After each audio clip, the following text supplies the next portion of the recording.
What's going on, guys? Thrash back here. Welcome back to the channel. It's that time of year again where I predict the top 10 defensemen here in HUT. Now, that's right, I do mine in HUT. It's a little bit different than most others because they usually do, you know, overalls and whatnot. I'm just doing HUT because this is what I mainly play. That's what you guys watch me for. So that's what we're going to do. And, of course, I do have some honorable mentions. And that's going to include Yossi, Vlasic, Letang, Subban, Weber, Shattenkirk. The thing is, there's just so many guys that you can place in that 89 to 90 range. So unfortunately, I'm not going to be able to place all those guys in the list, which is one of the reasons I do a top 7 as opposed to a top 10, because I'm just naming guys, and then people are going to get mad, why isn't he in the top 10? Well, he probably is in the top 10. He's just tied with 9 other guys, you know what I mean? Anyways, let's go ahead and start it off with number 7, but before we do, let me know down below what you think. And before we do get into this top 7, go ahead and tell me who you think deserves to be in the top 5, your top 7, your top 10, whatever. If I miss anyone, let me know. And if you think somebody should be a little higher or a little bit lower on my list, let me know. Let's go ahead and start it off. And starting it off is going to be Duncan Keith of the Chicago Blackhawks. Again, he was at 89 this year. I expect him to be 89 or 90 next year. He's getting a little bit higher up there in age. However, he did improve on his offensive side this year. So I could see him being 89 or 90. Again, one of the better defensemen in the league. For the last 10 years or so. He's been great. I don't expect him to drop at all. So, Duncan Keith, number 7. Coming in at number 6 is Ryan Suter. I expect him to get a pretty decent jump. 88 this year, up to a 90 next year. He put up 40 points, but the real thing here is that he put up a plus 34, an insane amount. A great job by Ryan Suter this year, as well as he played more than 26 minutes a game, nearly 27. The guy did a great job this year, leading Minnesota to the playoffs. Unfortunately, they kind of fell apart. But Minnesota, they're going to be a force in the next few years. Ryan Suter is going to be a big part of that. He's only 31 years of age. He's getting up there, but he still has a lot of good years ahead of him. So Ryan Suter is number 6. Coming in at number 5 is going to be big buff Dustin Byfuglien of the Winnipeg Jets. Again, I expect him to get a pretty decent boost. 88 this year, 90 next year is what I'm predicting. 52 points for the big guy.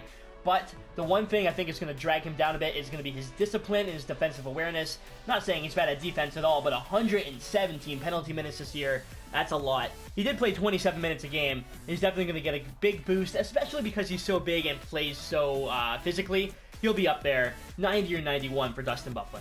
Coming in at number 4, we got Drew Doughty.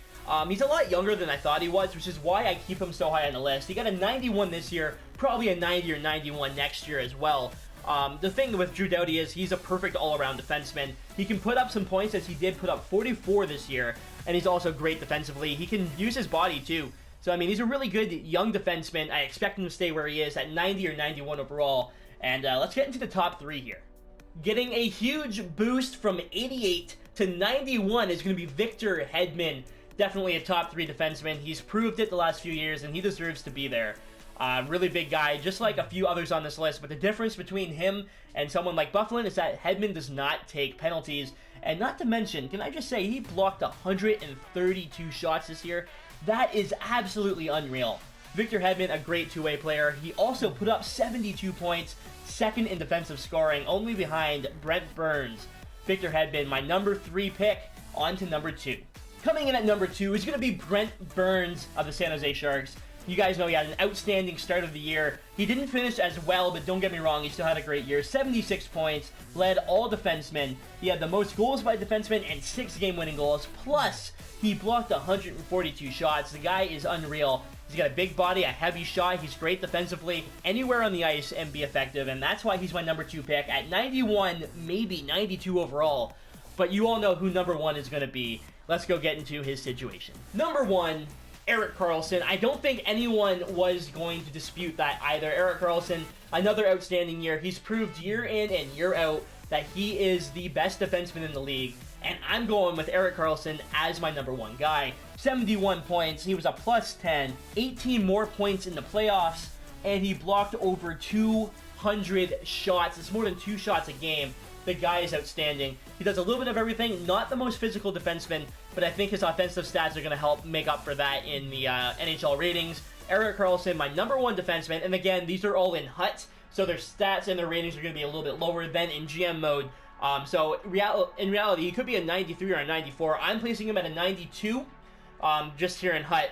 And that's going to do it for my top 7. So let me know what you guys had to say. Erik Karlsson, my number 1 guy, followed by Burns, Hedman, Doughty, Byfuglien, Suter, and Duncan Keith. Let me know what you guys have to say. Did I miss anyone? Should I throw anyone else in? Should I move some players up or down? Let me know. And thanks so much for watching, guys. Leave a like if you did enjoy. If you want to see me do some more lists, you know, I can do goalies or centers, forwards, whatever. I can totally do that. Just let me know. Thanks for watching, guys. I'll see you later.